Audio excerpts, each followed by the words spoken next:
কমলাকান্তর দপ্তরে বঙ্কিমচন্দ্র লিখছেন, কেহ একা থাকিও না, যদি অন্য কেহ তোমার প্রণয় ভাগী না হইল তবে তোমার মনুষ্য জনম বৃথা। তবে কাল নীতি আয়োগের বৈঠকে বিরোধী মুখ্যমন্ত্রী হিসেবে মমতা বন্দ্যোপাধ্যায় অন্তত কিছুটা একাই থাকছেন, যা নিয়ে জাতীয় রাজনীতি তোলপাড়। সেই নিয়েই এই অনুষ্ঠানে প্রথম প্রশ্ন। কংগ্রেস সহ ইন্ডিয়া জোটে 6 জন মুখ্যমন্ত্রী বয়কট করলেও কাল নীতি আয়োগের বৈঠকে থাকছেন বাংলার মুখ্যমন্ত্রী। নরেন্দ্র মোদীকে খুশি করাই লক্ষ্য, আক্রমণে কংগ্রেস আর সিপিএম।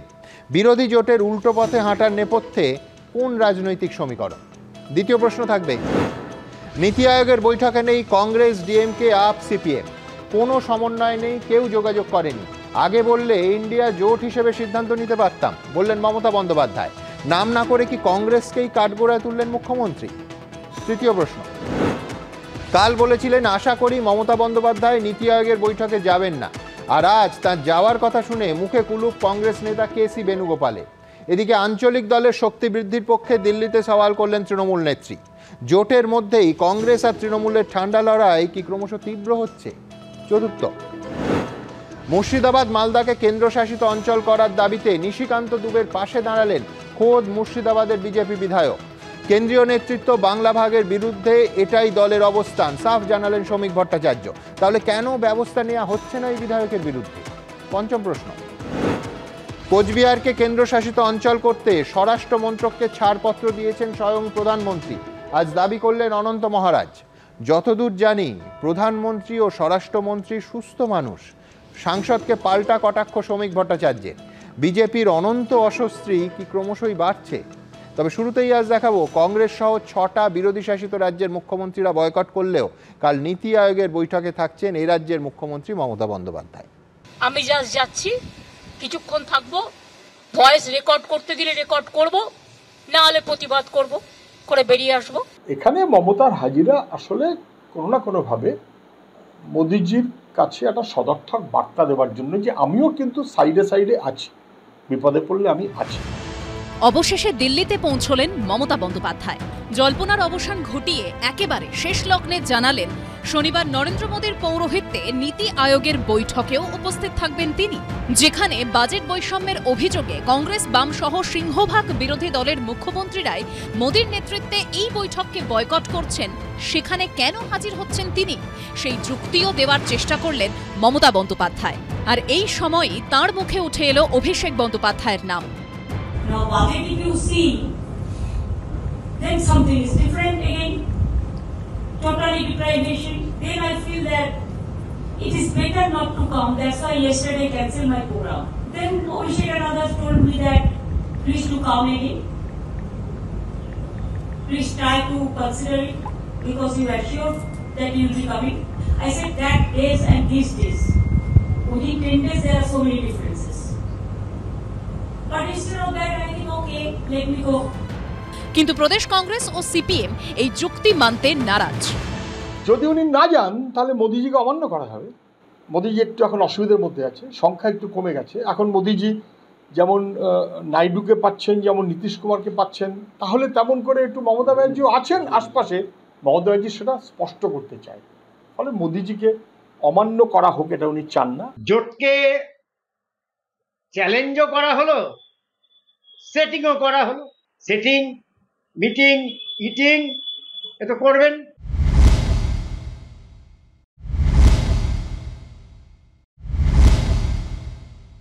মুখ্যমন্ত্রী মমতা বন্দ্যোপাধ্যায় তো কেন্দ্রের ডাকা কোনো বৈঠকে যোগ দেন না। তো যদি সুমতির উদয় হয়ে থাকে তাতে পশ্চিমবঙ্গের প্রান্তিক মানুষই উপকৃত হবে। আমরা চাই এই যুক্তরাষ্ট্রীয় ব্যবস্থা শক্তিশালী হোক। দক্ষ রাজনীতিবিদরা নির্দিষ্ট উদ্দেশ্য ছাড়া কোনো সিদ্ধান্তই নেন না, আর কোন সিদ্ধান্তের নেপথ্যে কি উদ্দেশ্য থাকে সেটাও সহজবোধ্য নয়। বিজেন্দ্র সিংহ, ব্রতদেব ভট্টাচার্য ও আশাবুল হোসেনের রিপোর্ট, এবিপি আনন্দ।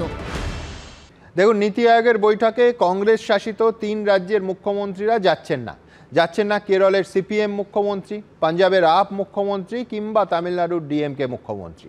কিন্তু মমতা বন্দ্যোপাধ্যায় শেষ পর্যন্ত দিল্লি গেলেন নীতি আয়োগের বৈঠকে যোগ দিতে। সেই মমতা বন্দ্যোপাধ্যায় যিনি আজও নীতি আয়োগ তুলে দিয়ে আগের প্ল্যানিং কমিশনকে ফিরিয়ে আনার পক্ষপাতী। সেই মমতা বন্দ্যোপাধ্যায় যিনি এই কদিন আগেও বলতেন যে নীতি আয়োগে কোনো রাজ্যের কোনো বক্তব্য রাখার জায়গাই নেই, নীতি আয়োগের কোনো ক্ষমতাই নেই, সমস্তটা quote and quote show off, সেই মমতা বন্দ্যোপাধ্যায় কংগ্রেস সহ ইন্ডিয়া জোটের প্রায় সব শরিকের অবস্থানের উল্টো দিকে গিয়ে আগামীকাল যোগ দিচ্ছেন নীতি আয়োগের বৈঠকে। আমি অবশ্যই রিজু দত্তকে দিয়েই শুরু করব। রিজু, আমার প্রথম প্রশ্ন, তুমি শুনলে ইতিমধ্যেই কংগ্রেস আর সিপিএম এ রাজ্যে বলতে শুরু করেছে এসব সেটিংয়ের জন্য, আসল রহস্যটা কি? সুমনদা, নীতি আয়োগ নিয়ে যখন প্রশ্ন হচ্ছে তাহলে প্রথম থেকে বলা যাক। নিশ্চয়ই। 1938 সালে নেতাজি সুভাষচন্দ্র বোস, অতুল তিওয়ারি আর জওয়াহরলাল নেহরু একজন বাঙালি মেঘনাথ সাহাকে বলেছিল ন্যাশনাল প্ল্যানিং কমিটি। তারপরে 15ই মার্চ 1950 থেকে যাত্রা শুরু।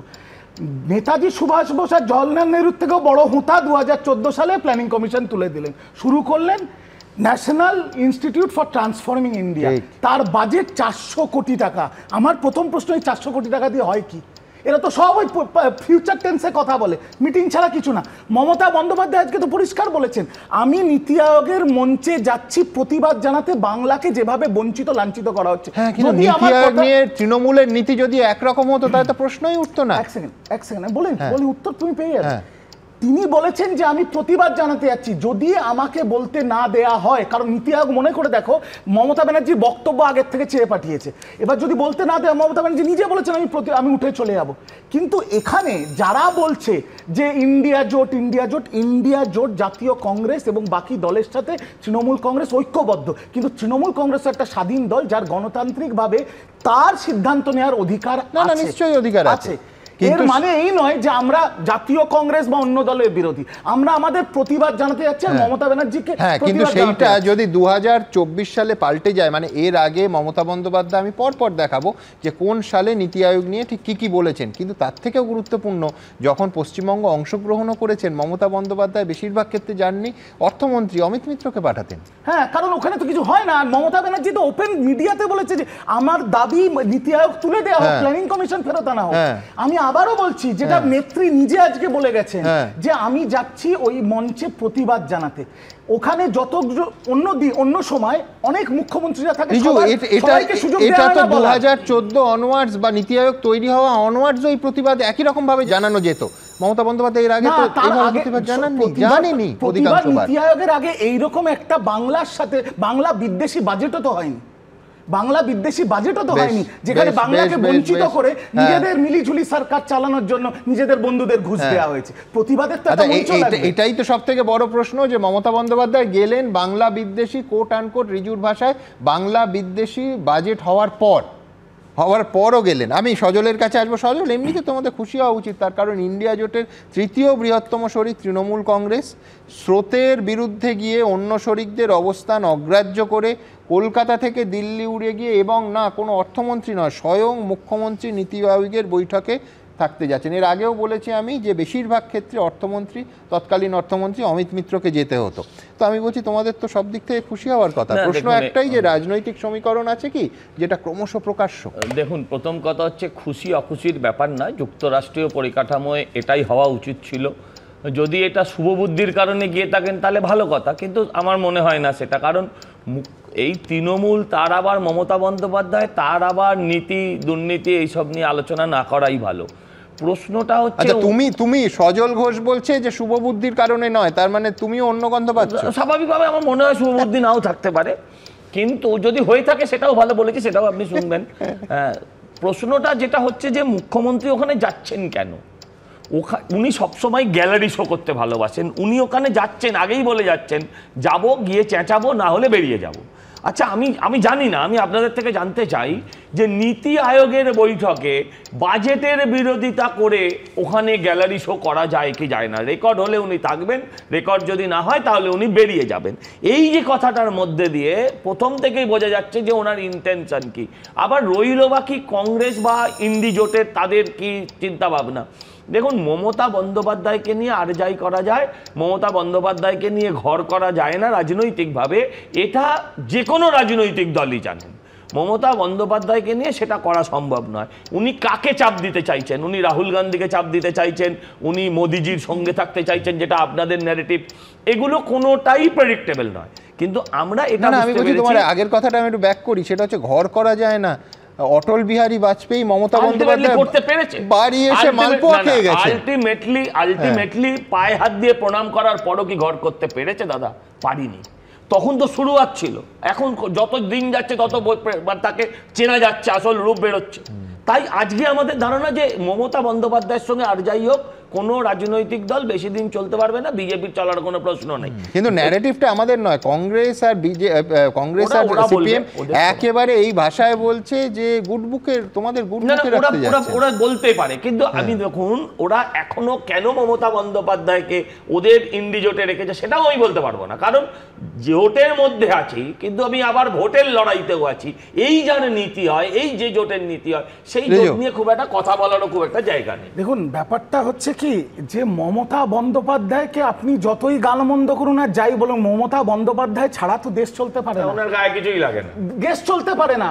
অটল বিহারী বাজপেয়ীও চলতে পারেনি, আর নরেন্দ্র মোদী কোথাকার কে, ছেড়ে দিন।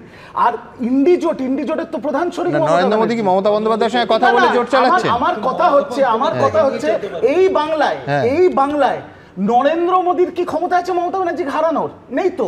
তো তাহলে তাকেও তো মমতা ব্যানার্জির সামনে মাথা নত করে প্রণাম করতে হয়। এই যে বললো পায়ে হাত দিয়ে প্রণাম, যখন অন্য মুখ্যমন্ত্রীরা যান মোদী সাহেবের কাছে তারা বুকে নিয়ে যান, যখন মমতা বন্দ্যোপাধ্যায় যায় তখন নরেন্দ্র মোদীও হাত জোর করে মাথা নত করে প্রণাম করেন। তো সজলবাবুদের এই কথাগুলো মনে রাখা উচিত। আসলে এই শিষ্টাচারের কথা যদি বলে, কোন দেশের কোন মানে মুখ্যমন্ত্রী কখনো কাউকে ওই তার শরীর নিয়ে ব্যঙ্গ করেননি, নাম নিয়ে ব্যঙ্গ করেননি, কোমরে দড়ি পরাবো বলেনি, তুই তো গাড়ি করেননি।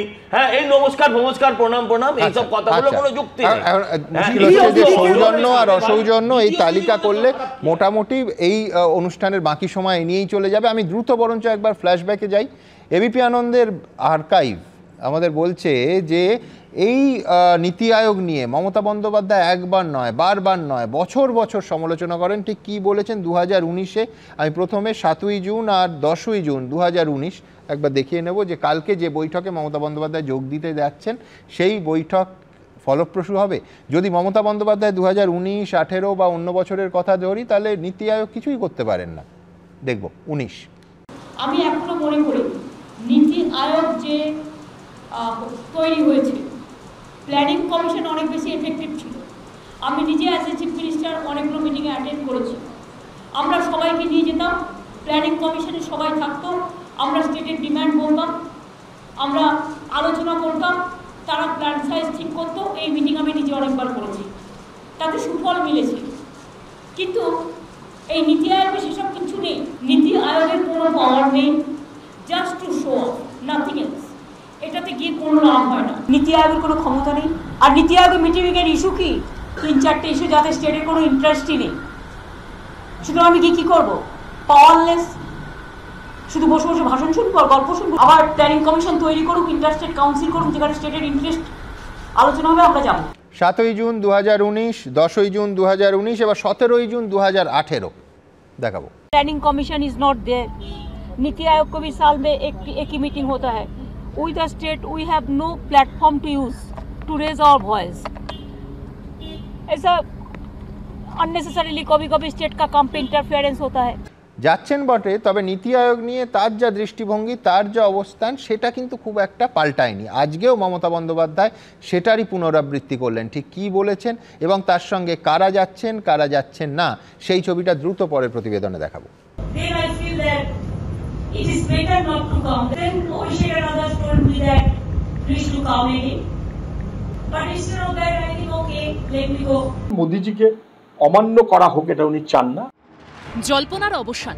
দিল্লিতে নরেন্দ্র মোদীর পৌরোহিত্যে নীতি আয়োগের বৈঠকে উপস্থিত থাকছেন মমতা বন্দ্যোপাধ্যায়। দিল্লি পৌঁছে অত্যন্ত ইঙ্গিতপূর্ণভাবে মমতা বললেন তার মনে হয়েছিল নীতি আয়োগের বৈঠকে যোগ না দিলেই ভালো হতো, কিন্তু অভিষেক বন্দ্যোপাধ্যায় ও অন্যরা বলেছেন বলেই তিনি দিল্লি এলেন। Since Niti Aayog has been planned, I have not seen a single work is been done. Because they don't have any power. Due to our democratic respect and what we follow, that there must be some good relation between the central and state government, especially for the development purpose and development of the people. এটা রাজ্যের স্বার্থের সাথে কোনো সম্পর্ক নেই। এটা ওনার যখন যেখানে যেমন পোষায় তেমন মনোভাব। মমতা বন্দ্যোপাধ্যায় শুরু থেকে নীতি আয়োগের বিরোধী। এ নিয়ে কোনোদিন ক্ষোভ চেপে রাখেননি তিনি। নীতি আয়োগের বৈঠকে হাজিরও হননি। আর তাই প্রশ্নটা জোরালো হচ্ছে যে এবার এমন কি হলো যে কার্যত সব বিরোধী যখন বয়কটের পথে, তখন তিনি বৈঠকের পথে। মঙ্গলবার বাজেট পেশের পরই বৈষম্যের অভিযোগে কংগ্রেস জানিয়ে দেয় তাদের 3 মুখ্যমন্ত্রী কর্ণাটকের সিদ্দারামাইয়া, হিমাচল প্রদেশের সুখবিন্দর সিং সুখু এবং তেলেঙ্গানার রেবন্ত রেড্ডি নীতি আয়োগের বৈঠক বয়কট করছেন। ডিএমকে শাসিত তামিলনাড়ুর মুখ্যমন্ত্রী এমকে স্ট্যালিনও বঞ্চনার অভিযোগে মোদী নেতৃত্বাধীন নীতি আয়োগের বৈঠকে অংশ না নেওয়ার কথা জানিয়ে দেন।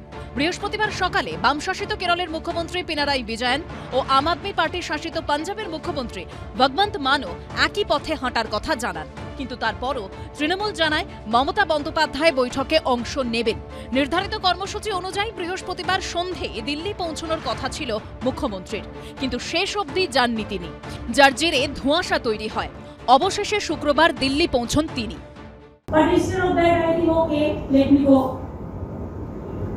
I talked to Hemant also. Hemant is also coming. So far, my knowledge is concerned. অর্থাৎ মমতা বন্দ্যোপাধ্যায়ের দাবি অনুযায়ী তিনিও ঝাড়খণ্ডের মুখ্যমন্ত্রী হেমন্ত সোরেন, বিজেপি বিরোধী শুধু এই 2 দলের মুখ্যমন্ত্রী নীতি আয়োগের বৈঠকে নরেন্দ্র মোদীর মুখোমুখি হবেন। এই পরিস্থিতিতে সিপিএম প্রশ্ন করছে, তৃণমূল মুখে বাংলাকে বাজেটে বঞ্চিত করার কথা বললেও নীতি আয়োগের বৈঠকে হাজির হচ্ছে কেন? সবাই মিলে সিদ্ধান্ত নিয়েছে যে নীতি আয়োগের বৈঠকে যাবে না, তার কারণ এই যে বাজেট, সেই বাজেটটা কার্যত গদি রক্ষার বাজেট। রাজ্যগুলোর যে প্রাপ্য, সেই রাজ্যগুলোর প্রাপ্য দেওয়া হচ্ছে না, যুক্তরাষ্ট্রীয় কাঠামোকে আঘাত করা হচ্ছে, রাজ্যের অধিকারে হস্তক্ষেপ করা হচ্ছে। এইসবের প্রতিবাদে সমস্ত অবিজেপি দলের মুখ্যমন্ত্রীরা যাচ্ছেন না। এবার ওনাকে ঠিক করতে হবে উনি বিজেপির পক্ষে থাকবেন না উনি বিজেপির বিপক্ষে থাকবেন। বাংলার অধিকারের আওয়াজ তুলছেন মমতা বন্দ্যোপাধ্যায়, অভিষেক বন্দ্যোপাধ্যায়, তৃণমূল কংগ্রেস, বর্তমান সরকার।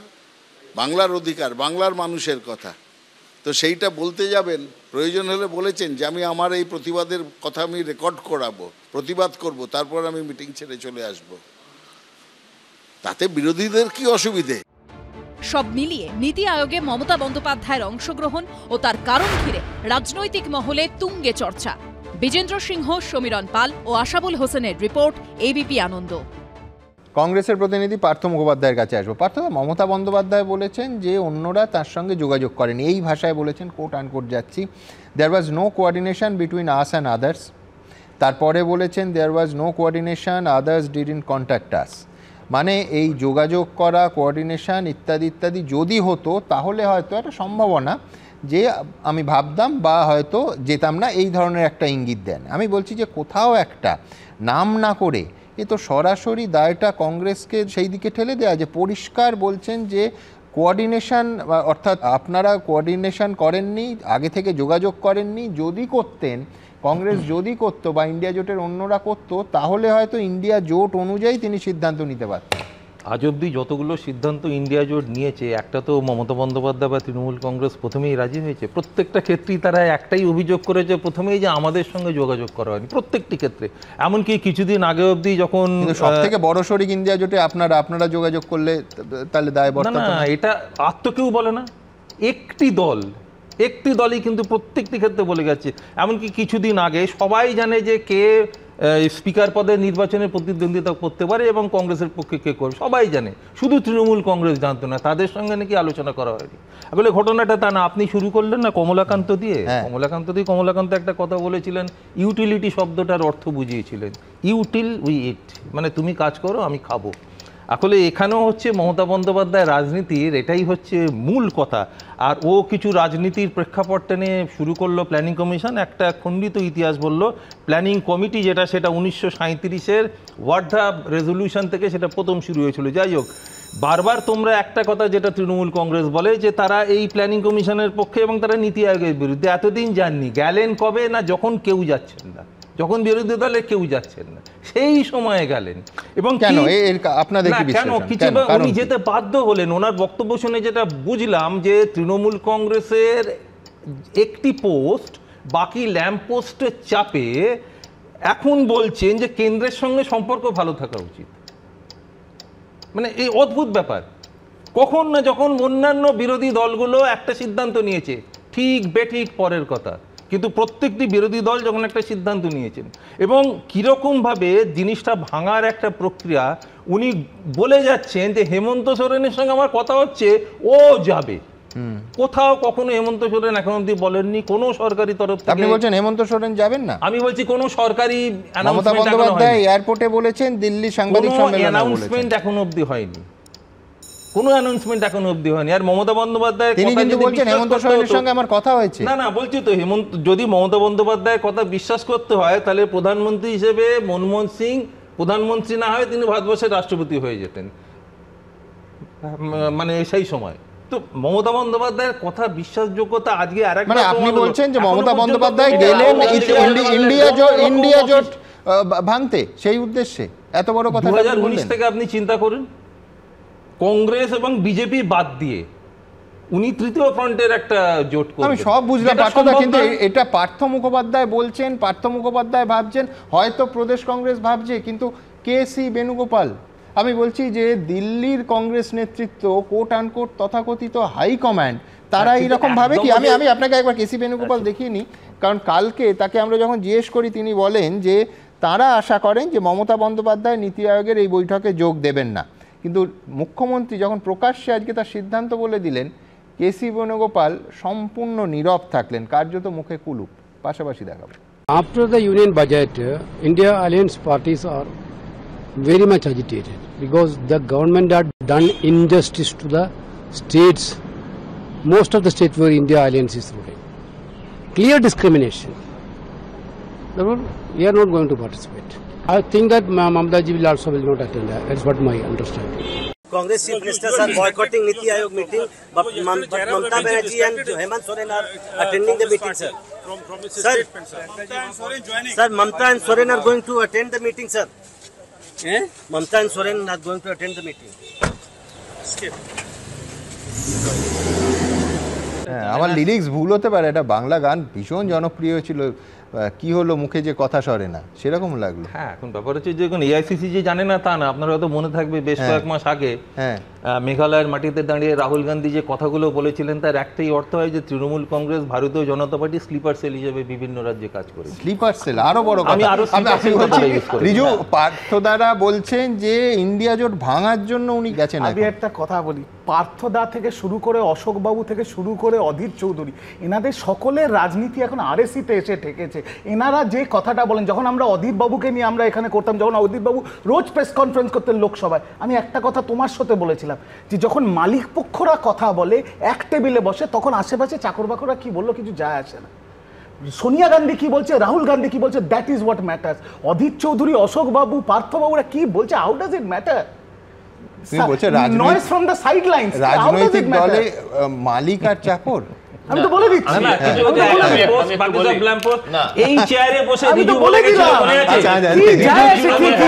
রাজনীতি ঠিক করে দিয়ে গেছিল পশ্চিম বাংলায় মমতা বন্দ্যোপাধ্যায় বিয়ে বাড়ি ভাড়া দিন আগে ওই মৌলালির বাড়ি থেকে বিয়ে বাড়ি ভাড়া দিন দুটো টাকা রিজু বলে গেছিল। দেখুন, শরিকি ঝগড়া মারাত্মক, শরিকি ঝগড়া মারাত্মক, এটা 1 ঘন্টাও চলতে পারে। আমি ওর মধ্যে ঢুকবো না, কিন্তু আমি একটা স্পষ্ট জিনিস দেখতে পাচ্ছি, সেটা হচ্ছে মমতা বন্দ্যোপাধ্যায় এবং তৃণমূলের ভেতরে একটা পরিবর্তন আসছে।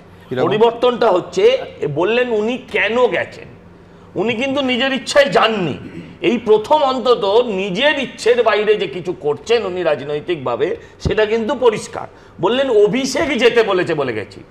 অভিষেককে ব্যালেন্স করতে হচ্ছে, কারণ এতদিন অভিষেক বাদ দিয়ে যে সমস্ত সিনিয়র পলিটিশিয়ানরা আছেন তৃণমূলের, সুব্রত বক্সি, ফিরাদ হাকিম, তাদের চাপে পড়ে 21শে জুলাই সব ছবি থেকে রবার দিয়ে মুছে দিয়েছে অভিষেক বন্দ্যোপাধ্যায়ের ছবিটা। এবারে সেই অভিষেককে আবার ব্যালেন্স করতে আমার মনে হয় তিনি ওখানে যাচ্ছেন। এছাড়া আরেকটা কথা বলি,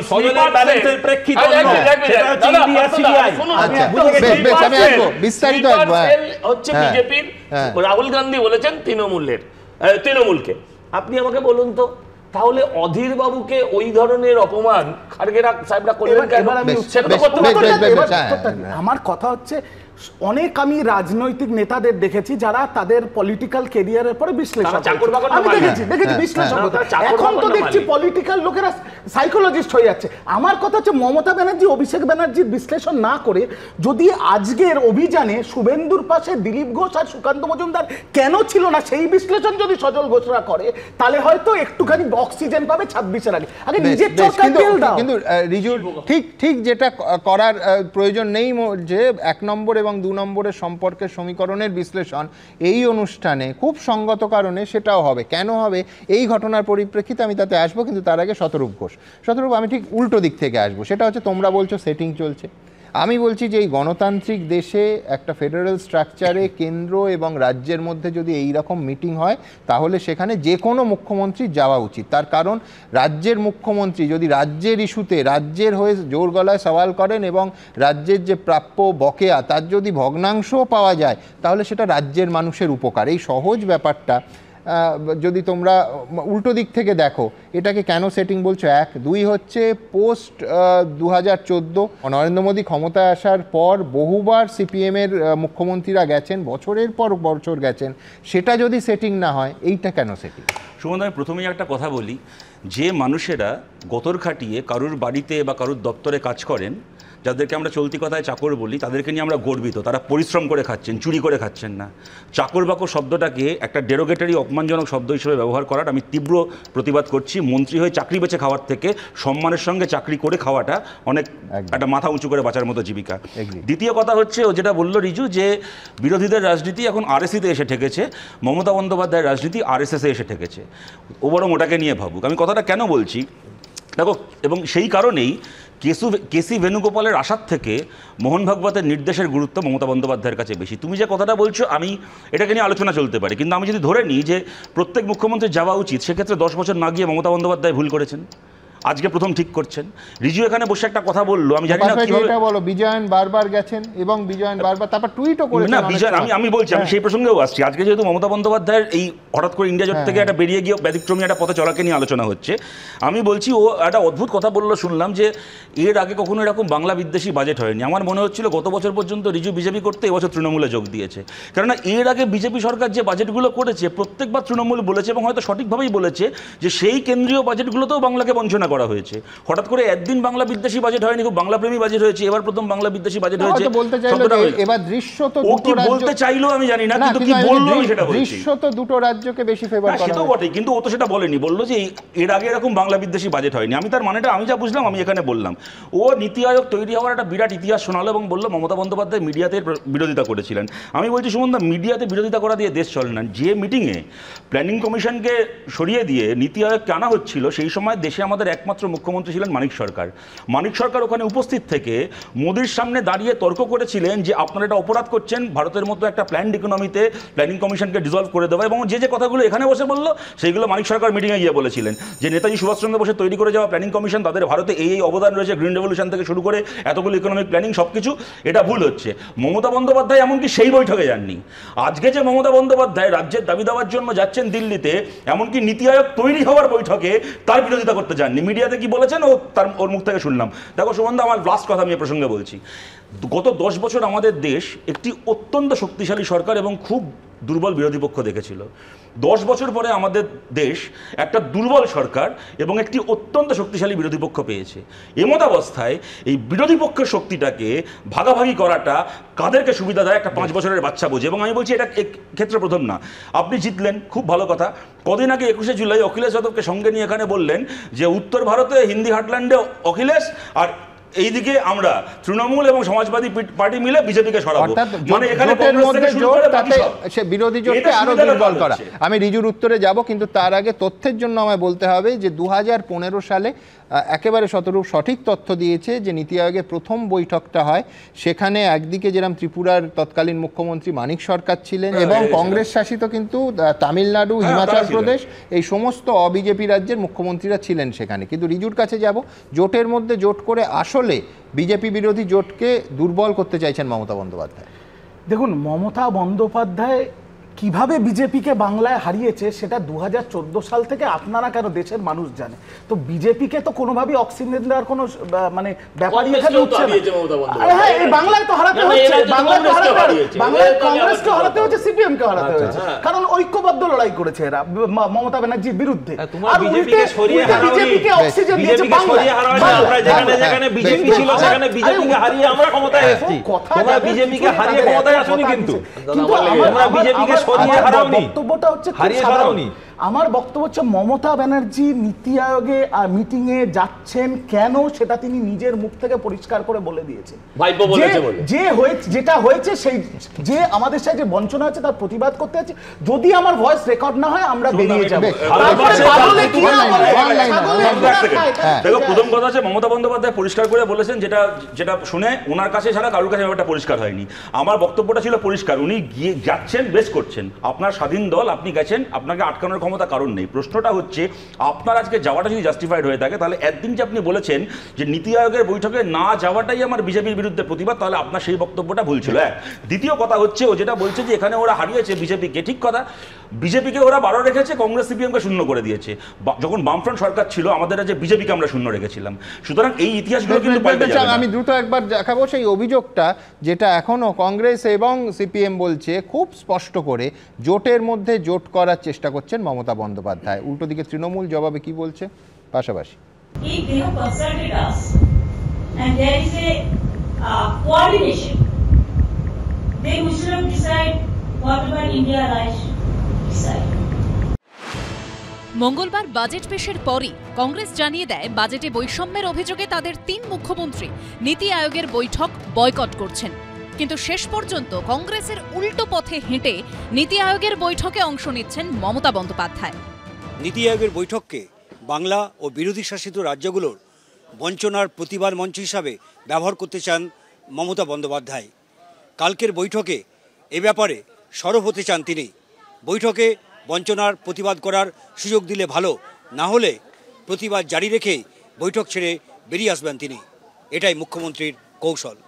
मैंने बोला कि अगर इसको बारे में एक कोऑर्डिनेशन होता तो तब भी हमारा पता चलता, लेकिन मैंने कल मीडिया में देखा, लेकिन उसका पहले हम डिसीजन करके हमारा स्पीच भेज दिया और मीडिया में देखा हम 2 दिन पहले आफ्टर बजट। ये हक है उसको कहने का कि after budget they have seen they are different, after budget I have seen also they are different, but because of the greater events सामने आया। কিন্তু জোট সঙ্গীদের প্রায় সবার উল্টো পথে হেঁটে মমতা বন্দ্যোপাধ্যায় শেষ অবধি নীতি আয়োগের বৈঠকে অংশ নেওয়ায় রাজনৈতিক মহলে প্রশ্ন উঠছে, তাহলে কি নীতি আয়োগের বৈঠকে হাজির হয়ে কংগ্রেসকেই প্রচ্ছন্ন বার্তা দিলেন মমতা বন্দ্যোপাধ্যায়? বুঝিয়ে দিলেন ইন্ডিয়া জোটে কংগ্রেসের নেতৃত্ব মানতে নারাজ তৃণমূল? ইন্ডিয়া জোটের মধ্যেই কি কংগ্রেসকে বাদ দিয়ে পৃথক জোট তৈরি করতে চাইছে তারা? প্রশ্নটা উঠছে কারণ সম্প্রতি বারবারই কংগ্রেসকে এড়িয়ে ইন্ডিয়া জোটের শরিক আঞ্চলিক দলগুলির সঙ্গে যোগাযোগ বাড়াতে দেখা গেছে তৃণমূলকে। সম্প্রতি মুম্বাই গিয়ে প্রথমে উদ্ধব ঠাকরে এবং তারপর শরদ পাওয়ারের সঙ্গে বৈঠক করেন মমতা বন্দ্যোপাধ্যায়। এর ঠিক আগে একই পথে হাঁটতে দেখা গেছিল অভিষেক বন্দ্যোপাধ্যায়কেও। লোকসভা ভোটের ফল ঘোষণার পরই গত মাসে দিল্লি গিয়ে সমাজবাদী পার্টির প্রধান অখিলেশ যাদব, আম আদমি পার্টির সাংসদ রাঘব চাড্ডা এবং তারপর সেই রাতেই মুম্বাই উড়ে গিয়ে উদ্ধব ঠাকরের সঙ্গে আলাদা আলাদাভাবে বৈঠক করেন অভিষেক বন্দ্যোপাধ্যায়। এই প্রেক্ষাপটে বিভিন্ন মহলে প্রশ্ন উঠছে, মমতা বন্দ্যোপাধ্যায় এবং অভিষেক বন্দ্যোপাধ্যায় যেভাবে কংগ্রেসকে এড়িয়ে বারবার অন্য আঞ্চলিক দলগুলির সঙ্গে যোগাযোগ বাড়াচ্ছেন, তার নেপথ্যে কি কোনো বিশেষ কৌশল রয়েছে? আপনার অসুবিধা হয় রাহুল গান্ধীকে মানতে, আপনার অসুবিধা হয় রাহুল গান্ধী কংগ্রেসকে মানতে। তার কারণ রাহুল গান্ধী কংগ্রেসকে মানলে আপনার অন্য অসুবিধে আছে। আসলে বিজেপি বিরোধী জোটকে শক্তিশালী করার জন্য তৃণমূল নেই, তাকে দুর্বল করবার জন্যই তৃণমূল রয়েছে। এতগুলো অবিজেপি রাজ্য, তার মুখ্যমন্ত্রী, তারা কেউ যাচ্ছেন না, উনি একা যাচ্ছেন, এর মানেটা কি? তো স্পষ্ট। এর আগে উপরাষ্ট্রপতি নির্বাচনে কংগ্রেস সহ 17টি বিরোধী দল মার্গারেট আলভাকে প্রার্থী করেছিল। উল্টো দিকে বিজেপির প্রার্থী ছিলেন জগদীপ ধনকর। তৃণমূল সেই সময় কংগ্রেস প্রার্থীকে সমর্থন করেনি। ভোটদানে বিরত থেকে কার্যত ধনকরের পাশে দাঁড়িয়েছিলেন। কংগ্রেসের নেতৃত্ব সম্পর্কে সেই সময় ইঙ্গিতপূর্ণ মন্তব্য করেছিলেন Sudip Bandyopadhyay. Congress is not doing the right job at the right moment, and they are trying to become the big boss of the opposition parties, which they are not. Congress should give their regional parties their due honor. তারপর লোকসভা ভোটে অবশ্য অঙ্ক অনেকটাই পাল্টে গেছে। 52 থেকে century হাঁকিয়ে Congress এবার প্রধান বিরোধী দলের মর্যাদা ফিরে পেয়েছে। ইন্ডিয়া জোটের মধ্যে সবথেকে বেশি আসন রয়েছে তাদের ঝুলিতেই। দ্বিতীয় স্থানে রয়েছে অখিলেশ যাদবের সমাজবাদী পার্টি, তৃতীয় স্থানে রয়েছে তৃণমূল কংগ্রেস, তারপর উদ্ধব ঠাকরের শিবসেনা এবং অরবিন্দ কেজরিওয়ালের আম আদমি পার্টি। সংখ্যার জোরে এক দশক বাদে রাহুল গান্ধী এখন বিরোধী দলনেতা, কিন্তু রাহুল সম্পর্কে কি তৃণমূলের অ্যালার্জি এখনো রয়ে গেছে? তাই কি নীতি আয়োগ নিয়ে কংগ্রেসের ভিন্ন পথে তৃণমূল? তৃণমূল কংগ্রেস একটা দল যে পশ্চিমবঙ্গে বিজেপি, সিপিএম এবং কংগ্রেস পশ্চিমবঙ্গের মাটিতে 3 জনকে হারিয়ে 29টা আসন পেয়েছে।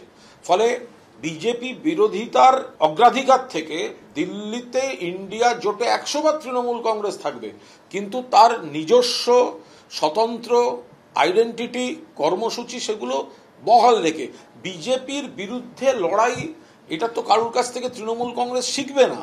ইন্ডিয়া জোটটা কবে ছিল? একটা জয়েন্ট প্রেস কনফারেন্স করতে পারেনি নির্বাচনের আগে, একে অন্যের বিরুদ্ধে লড়াই করেছে বিভিন্ন রাজ্যে। আজকে ওটা নির্বাচনের পরে জোট, সেখানেও তো ঐক্যমত্য নেই। সমস্ত মুখ্যমন্ত্রীরা যদি যোগ দিতেন তাহলে একটা জোটের প্রাসঙ্গিকতা থাকত। আনন্দবাজার পত্রিকায় প্রকাশিত প্রতিবেদন অনুযায়ী গত বছর কাকভোরে দিল্লিতে রাহুল গান্ধীর সঙ্গে বৈঠক করতে পৌঁছে গিয়েছিলেন অভিষেক বন্দ্যোপাধ্যায়, কিন্তু তারপরেও কি সম্পর্ক মসৃণ হয়নি? আশাবুল হোসেন, বিজেন্দ্র সিংহ ও উজ্জ্বল মুখোপাধ্যায়ের রিপোর্ট, এবিপি আনন্দ। দেখুন, এই যাওয়া না যাওয়ার গল্পটার ন্যারেটিভটার একটা কাহানি মে টুইস্ট আছে। কি সেটা? একটু গোড়ায় আসি, যে ইন্ডিয়া জোটের অন্যান্য দল কেন এই নীতি আয়োগের বৈঠক বয়কট করলো। তারা বলছে যে কেন্দ্রীয় বাজেটে যেভাবে নির্লজ্জভাবে দুটো শরিক দলের রাজ্যকে ভরিয়ে দেওয়া হয়েছে, তাতে সমস্ত রাজ্য বঞ্চিত। এখন এই জায়গাটা হুবহু তৃণমূল কংগ্রেসও কিন্তু তাই মনে করে। স্পেসিফিক্যালি বাংলা বঞ্চিত, এ কথা তৃণমূল কংগ্রেস মনে করে, একাধিকবার বলেছে, ইত্যাদি এবং ইত্যাদি। ঠিক এইখান থেকে আজকে মুখ্যমন্ত্রী শুরু করছেন, যে মুখ্যমন্ত্রীও কিন্তু প্রথমে ভেবেছিলেন যে যাবেন না। গতকাল ঠিক নির্ধারিত দিন, যেদিন তার দিল্লি যাওয়ার কথা, সেই কারণে তিনি সফরটা বাতিল করেছিলেন। তারপর মুখ্যমন্ত্রী বলছেন অভিষেক বন্দ্যোপাধ্যায় এবং অন্যান্যরা তাকে বোঝান যে এই সিদ্ধান্ত পুনর্বিবেচনা করা উচিত। মুখ্যমন্ত্রীর ইতিমধ্যেই যে লিখিত ভাষণ, যেটা নীতি আয়োগের পক্ষ থেকে চাওয়া হয়েছিল, সেটা চলে গেছে, এবং মুখ্যমন্ত্রীর তরফ থেকে তার উপস্থিত থাকার যে অ্যাসিওরেন্স, সেটাও কিন্তু জানিয়ে দেওয়া হয়েছে। সুতরাং মুখ্যমন্ত্রীর যাওয়া উচিত। আমি ঠিক এই জায়গায় বিশ্বনাথ চক্রবর্তীর কাছে আসবো। বিশ্বনাথদা, এক হচ্ছে যে অভিষেক বন্দ্যোপাধ্যায়দের কথায় সিদ্ধান্ত বদল, অর্থাৎ এটা প্রকাশ্যে মমতা বন্দ্যোপাধ্যায় বলছেন। অর্থাৎ এই যে যখন অভিষেক বন্দ্যোপাধ্যায় ছিলেন না, তখন যে জল্পনা যে অভিষেক বন্দ্যোপাধ্যায় এবং মমতা বন্দ্যোপাধ্যায় 1 নম্বর এবং 2 নম্বরের মধ্যে বিপুল ব্যবধান, দুজনের বিভিন্ন বিষয়ে মত মিলছে না, সেইটা একদিক থেকে আদৌ থাকলো কিনা, এই জল্পনা সমস্ত ধূলিসাৎ হয়ে গেল কিনা, এবং একসঙ্গে এক বিমানে দুজনে দিল্লি গেলেন, আমি বলছি কোথাও অন্য কোনো সমীকরণের ইঙ্গিত? মানে সমালোচকরা বলছেন যে চাচা আপন প্রাণ বাঁচা, মানে যদি কমন বিপদ হয় তখন কিন্তু অভিষেক বন্দ্যোপাধ্যায়ের সাথে 100% সঙ্গতি করেই আমাকে চলতে হবে। কারণ কি বলছি আপনাকে, সমালোচকরা বলছেন 17 জুলাই অভিষেক বন্দ্যোপাধ্যায়ের উপর রক্ষা কবচ উঠে গেছে। 30 জুলাই কলকাতা হাইকোর্টের মামলা হবে, আবার যে মামলাটা সুজয় কৃষ্ণ ভদ্র বুকড। 31 জুলাই সুপ্রিম কোর্টে মামলা আছে। তাহলে রাজনৈতিক কোন সমীকরণে মানে সিদ্ধান্ত বদল, বা অভিষেক এবং অন্যদের কথা মতন মমতা বন্দ্যোপাধ্যায় চলতে বাধ্য হলেন, নাকি মানে অন্য কোনো ছিল? দেখুন, আমি পরিষ্কার এই ঘটনাটার এই সমালোচনাটার বাইরেও আমি বলবো যে মমতা বন্দ্যোপাধ্যায় মানে বহুচারিতা কিন্তু এই নীতি আয়োগের মিটিংকে কেন্দ্র করে স্পষ্ট দেখতে পাচ্ছি। আমি তার আগে একটা প্রশ্ন করি, তাহলে এত বড়, কারণ যাই হোক, এত বড় একটা গুরুত্বপূর্ণ সিদ্ধান্ত মমতা বন্দ্যোপাধ্যায় যে সিদ্ধান্ত নিয়েছিলেন অভিষেক বন্দ্যোপাধ্যায়দের কথায়, সেই সিদ্ধান্ত তিনি পাল্টালেন। অর্থাৎ এটা তো পরিষ্কার বুঝিয়ে দিলেন যে অভিষেক বন্দ্যোপাধ্যায়ের দ্বারা তিনি কতটা প্রভাবিত। এটাও তো একটা উপপাদ্যের। দেখুন, সমস্যাটা যদি দুজনের ক্ষেত্রেই হয়, তাহলে তো মানে একটা সাধারণ সমাধান তো অভিষেক বন্দ্যোপাধ্যায় যেটা বাতিয়ে দিয়েছেন সে হতে পারে যে অভিষেক বন্দ্যোপাধ্যায় গিয়ে অন্তত একটা বার্তা দিলেন নরেন্দ্র মোদী অমিত শাহকে। তার কারণ যে অভিযোগটা বারবার বিরোধী শিবির থেকে তোলা হচ্ছে যে কেন অভিষেক বন্দ্যোপাধ্যায়ের মানে কোম্পানির মানে যিনি অপারেটিং ডাইরেক্টর তিনি মানে বুক হয়ে আছেন, অথচ মানে যিনি মূল ডাইরেক্টর তিনি কেন বাইরে, এই সিও যে বাইরে। কিন্তু আমি বলছি দ্বিচারিতা বা বহুচারিতা, আমি শব্দটা ইউজ করলাম কেন আমি বলছি যে মমতা বন্দ্যোপাধ্যায় প্ল্যানিং কমিশনের কথা বলছেন যে প্ল্যানিং কমিশন কেন উঠিয়ে দেওয়া হলো। স্টেট প্ল্যানিং কমিটিতে একটি মিটিং হয়েছে গত কয়েক বছরের মধ্যে। স্টেট প্ল্যানিং কমিটির যারা মানে মেম্বার আছে, স্টেট লেভেলে কোনো প্ল্যানিং হয়? স্টেট প্ল্যানিং, আপনি চ্যারিটি বিগেন্স অ্যাট হোম।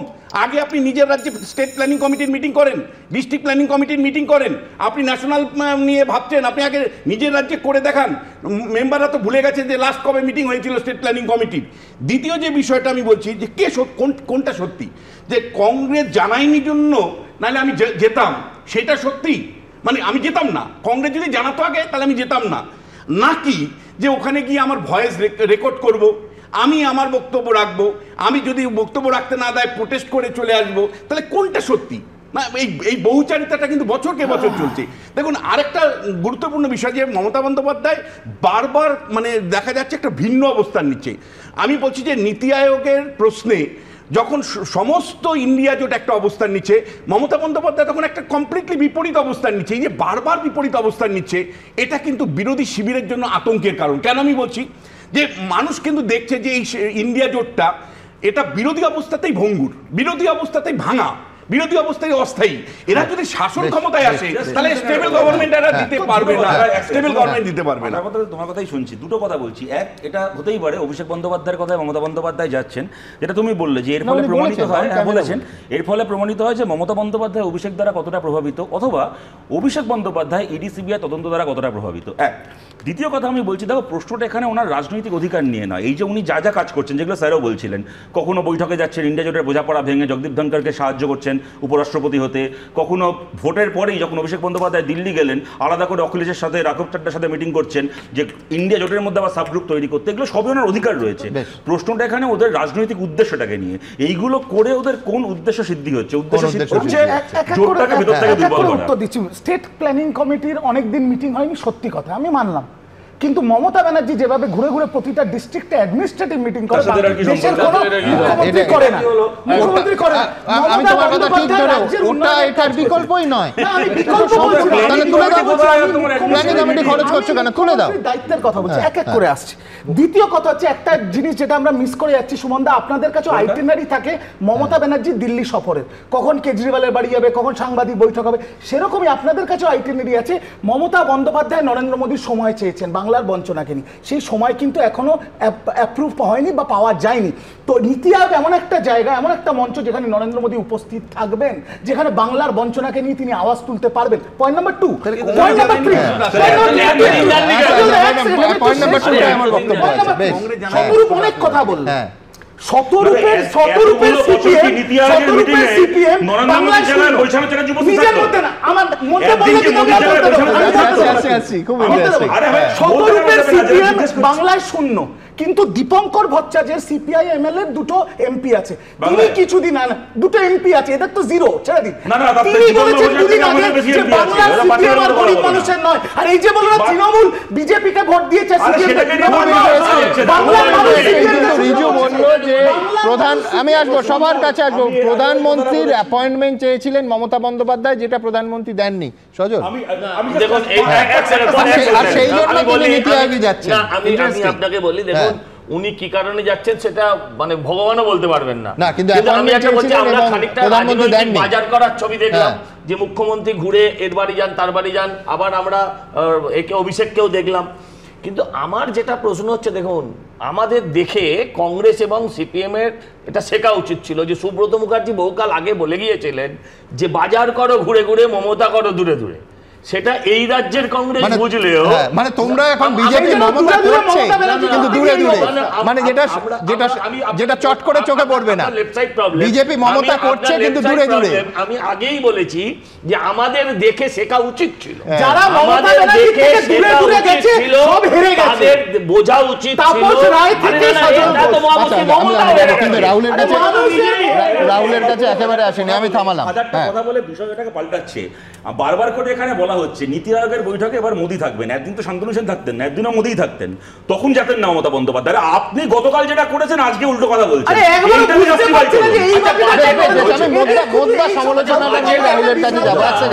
আমি থামালাম সজল। সেটা হচ্ছে যে কারা গেল, বিরোধীরা বলছে ঝাড়খণ্ড গেলেও যেতে পারে, পার্থদারা বলছে কোনো এরম খবর নেই। কিন্তু আমি যদি ধরেও নিই ঝাড়খণ্ড এবং পশ্চিমবঙ্গ দুটো রাজ্যেই এজেন্সি সক্রিয় এবং কেন্দ্রীয় এজেন্সির তদন্তের চাপে বিরোধীরা বলছে এজেন্সিকে খুশি রাখতে বাধ্য হয়ে যেতে হয়েছে বৈঠকে। আচ্ছা সুমন, আমি ধরে নিলাম যে এই যে সেটিং তত্ত্ব নিয়ে এত কথা হচ্ছে আমরা, যে মমতা ব্যানার্জি গেছেন, অভিষেক ব্যানার্জির কথা শুনে গেছেন, অন্য কেউ যায়নি, উনি গেছেন। আলটিমেটলি রদ বলে আমি দে, পদ বলে আমি, মূর্তি বলে আমি দে, ভাসি অন্তর্যামী। জনতা জনার্দন যিনি নির্বাচনে প্রমাণ করছে বারবার যে এই সব কিছু সব ফেক, বিরোধীদের অভিযোগ, এই সেটিং তত্ত্ব কেউ বিশ্বাস করছে না। নির্বাচনে ফলাফলে প্রমাণ হচ্ছে যে সবচেয়ে বেশি জনতা বিশ্বাস করে মমতা বন্দ্যোপাধ্যায়কে। আজকে দাঁড়িয়ে তুমি দেখো যে কোনো জায়গায় এত কুৎসা হচ্ছে, এত দুর্নীতির কথা হচ্ছে, এত কথা হচ্ছে, আমি বলছি না কোনটা তদন্ত প্রয়োজন, কোনটা তদন্ত সাপেক্ষ, সব ঠিক আছে। তা সত্ত্বেও কিন্তু মানুষ মমতা বন্দ্যোপাধ্যায়ের উপর ভরসা রেখেছে, তা সত্ত্বেও মানুষ অভিষেক বন্দ্যোপাধ্যায় ভরসা রেখেছে। এজেন্সি এত কথা বলার পরেও অভিষেক বন্দ্যোপাধ্যায়ের কেশাগ্রস্পর্শ করতে পারেনি। তাহলে কোথায়? সুতরাং কে কোথায় সেটিং করছে আমার দেখার দরকার নেই। মানুষ সেই সেটিংয়ে, আমার কথা শেষ করতে দাও, মানুষ সেই সেটিংটা তত্ত্ব বিশ্বাস করে না। আরে ভাই 2 মিনিটের মাঝখানে কথা বলবো। মানুষ সেই সেটিংয়ে বিশ্বাস করে না। যে এজেন্ডা, যে ইস্যু নিয়ে মমতা বন্দ্যোপাধ্যায় আজকে 100 দিনের কাজ নিয়ে অভিষেক বন্দ্যোপাধ্যায় দিল্লিতে দরবার করেছে, 100 দিনের কাজ নিয়ে তৃণমূলের সাংসদদের বার করে দেওয়া হয়েছে। আজকে সেটা নিয়ে যদি প্রধানমন্ত্রীর সাক্ষাতে কথা বলা যায় তাহলে ক্ষতিটা কোথায়? সেটা বাংলা মানুষের জন্যই বলা, বাংলার লোকজনই বলা, বাংলাকে যদি বঞ্চনা করে তার জন্য বলা। এখন সমস্যা হচ্ছে এটাও বিরোধীরা চাইছে না, বিরোধীরা চাইছে না মমতা বন্দ্যোপাধ্যায়, বিরোধীরা চাইছে না, না মমতা বন্দ্যোপাধ্যায়, বিরোধীরা চাইছে না, এটা অন্য কথা। তুমি ঘুরিয়ে, আরে ভাই আমি শেষ করি।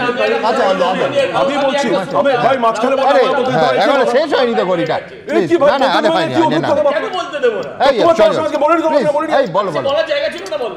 ওহো, আজকে দাঁড়িয়ে না এটাই সমস্যা। কেন চিরবিট করে চলছে? কোথায় সমস্যা হচ্ছে? যে বলতে না দেওয়া, প্রধানমন্ত্রীর কাছে গিয়ে বলে বাংলার কিছু সুরা হয় না, কোনটা বিরোধীদের সমস্যা। কিন্তু রাহুল আমি বলছি আছেন রাহুল, কোনটায় সজলরা বেশি চিরবিট করে জ্বলে? মানে বৈঠকে গেলে গিয়ে প্রতিবাদ করলে না না গেলে? তোমার তো এটাই তো সবথেকে বড় বিরোধীদের সবচেয়ে প্রবলেম হচ্ছে দুদিকে কাটো। মমতা বন্দ্যোপাধ্যায় বলতে গেলে বঞ্চনার কথা বলে যদি আদায় করে আনতে পারে তাতে ওর সমস্যা। আর যদি গিয়ে বলে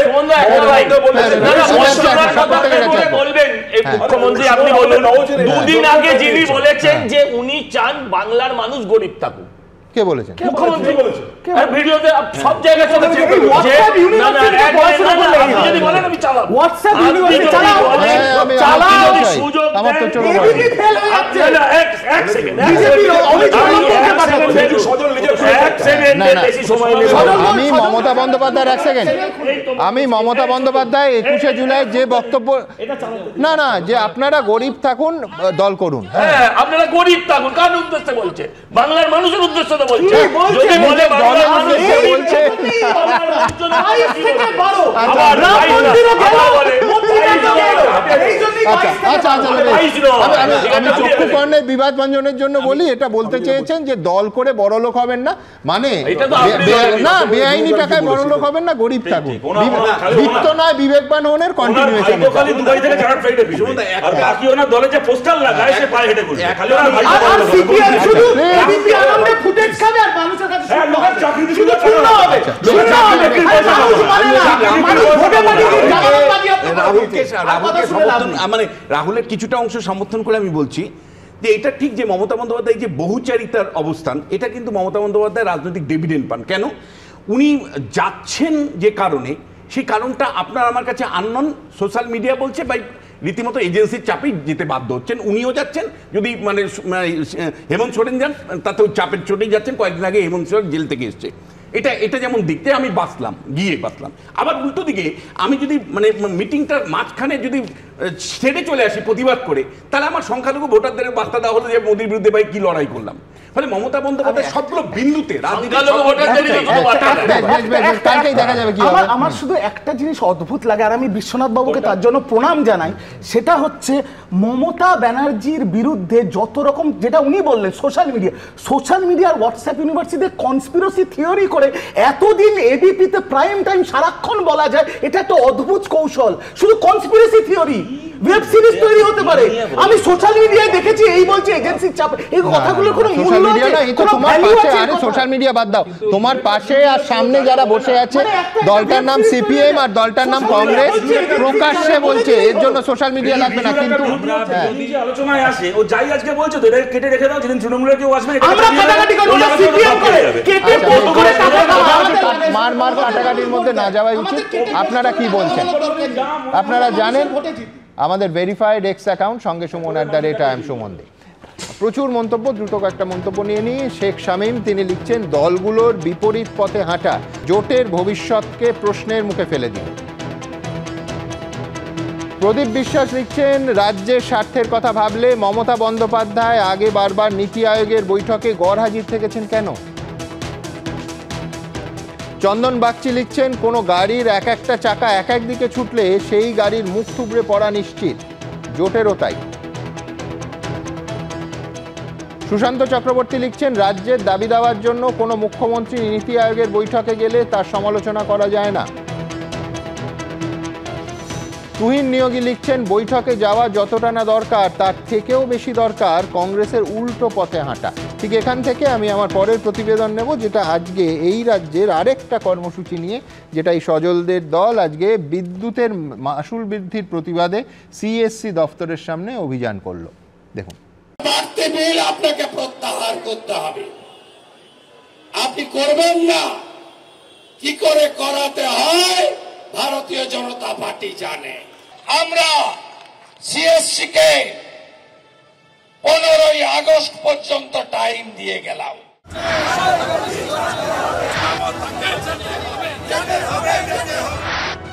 এক হাতে ত্রিফলা বাতিস্তম্ভের মডেল, অন্য হাতে হ্যারিকেন। রাজ্যের সর্বত্র অস্বাভাবিক হারে বিদ্যুতের মাশুল বৃদ্ধির প্রতিবাদে এভাবেই পথে নামল বঙ্গ বিজেপি। হাইকোর্টের অনুমতি নিয়ে মুরলীধর সেন লেন থেকে সিএসসির সদর দপ্তর পর্যন্ত মিছিলে নেতৃত্ব দিলেন শুভেন্দু অধিকারী। গ্রাহক স্বার্থের কথা বিন্দুমাত্র মাথায় না রেখেই লাগাম ছাড়া বিদ্যুতের মাশুল বৃদ্ধি করা হয়েছে। সিএসসির বিরুদ্ধে আগেই এই অভিযোগ উঠেছিল। এই নিয়ে সম্প্রতি মুখ খোলেন মুখ্যমন্ত্রী। এই সুযোগে ওরা আবার দাম বাড়িয়ে দিয়েছে, ক পয়সা শুনলাম, আমি জানতাম না, আমাদের কাছে কোনো ইনফরমেশন নেই। পাওয়ার ডিপার্টমেন্টও আমি শুনেছি কোনো ইনফরমেশন নেই। তৃণমূল কংগ্রেস 1000 কোটি টাকা দুজনের কাছ থেকে চাঁদা নিয়েছে। একটা হলো ডিআর লটারি 600 কোটি টাকা, আর একটা হলো গোয়েঙ্কা বাবু 400 কোটি টাকা। তারপরে মুখ্যমন্ত্রী বলছেন আমি তো জানতাম না ওরা বিল বাড়িয়েছে। সিএসসি তৃণমূল সরকারের কাছ থেকে ছাড়পত্র নিয়ে তবেই তাপসদার বাড়ির বিল 20,400 টাকা করেছে। তাই এর জন্য মমতা ব্যানার্জি যিনি মিথ্যা লগ্নে জন্মেছেন, একটা সত্যি কথা বলেন না। সিএসসি কে যা যা বার্তা দেওয়ার, কড়া বার্তা দেওয়ার, সেগুলো রাজ্য সরকার দিচ্ছে। সিএসসিরও বাকিটা ভাবনা চিন্তা করা উচিত। বিজেপির এটা সম্পূর্ণ লোক দেখানো। যদি ওদের এত ইস্যু গুরুত্বপূর্ণ হয় তাহলে দিলীপ ঘোষ, সুকান্ত মজুমদাররা বিকেলবেলায় এসে অংশ নিলেন না কেন? কে বারণ করেছিল? এটা তো বিজেপির গোষ্ঠীদ্বন্দ্ব আরো প্রকট হলো। 2022 সালে নরেন্দ্র মোদীজির সরকার ইলেকট্রিক রিফর্মস বিল এনেছিল। সেই বিলে যারা মনোপলি ব্যবসা করছে সেই মনোপলি ব্যবসা তুলে দেওয়ার প্রভিশন ছিল। আমাকে বিদ্যুৎ মন্ত্রী বলেছেন খুব তাড়াতাড়ি আসবে, মনোপলি ভাঙবো। এই বিষয়ে তৃণমূল কংগ্রেসেরও নিজস্ব চিন্তা ভাবনা আছে, তৃণমূল কংগ্রেসও চায়, কিন্তু এটা তো রাতারাতি হয় না। মনোপলি ভাঙবো মানেটা কি? মনোপলি ভাঙবো, সিপিএম একটা এমন ব্যবস্থা করে দিয়ে গেছে, এমন চুক্তি করে দিয়ে গেছে, সেটা তো রাতারাতি ভাঙা সম্ভব নয়। পাল্টা বিদ্যুতের মাসুল বৃদ্ধি ইস্যুতে বিজেপি ও তৃণমূলকে একযোগে আক্রমণ করেছে কংগ্রেস ও বামেরা। মমতাও সব জানতেন, শুভেন্দুও সব জানতেন, কারণ সিদ্ধান্তটা কেন্দ্রের। স্মার্ট প্রিপেইড ডায়নামিক মিটার বসানোর যে সিদ্ধান্ত এবং ইচ্ছে মতো মাসুল চড়াবার যে অধিকার, এটা তো কেন্দ্রীয় সরকার দিয়েছে। সব রাজ্য তো মানছে না, তো মমতা বন্দ্যোপাধ্যায় আগ বাড়িয়ে ঝাঁপিয়ে পড়েছেন কেন এগুলো কার্যকর করতে? এই জন্যই তো বলছি, নীতি আয়োগের বৈঠক থেকে প্রিপেড স্মার্ট ডায়নামিক মিটার সব প্রশ্নেই বোঝাপড়া স্পষ্ট। সিএস এর কাছ থেকে বিজেপি ইলেকটোরাল বন্ড নেবে, আবার আন্দোলনও করবে। মানে দুধও খাবো, তামাকও খাবো, আর আন্দোলন করে মানুষকে বোকা বানাবো। রাজনীতি রাজনীতির মতো চলবে, কিন্তু আদৌ কি মানুষের সুরাহা হবে, নাকি রাজনীতি ও কর্পোরেটের গোপন খেলায় বোঝায় জর্জরিত থেকে যাবে সেই সাধারণ মানুষই? সুকান্ত মুখোপাধ্যায়, শিবাশিস মৌলিক ও কৃষ্ণেন্দু অধিকারীর রিপোর্ট, এবিপি আনন্দ।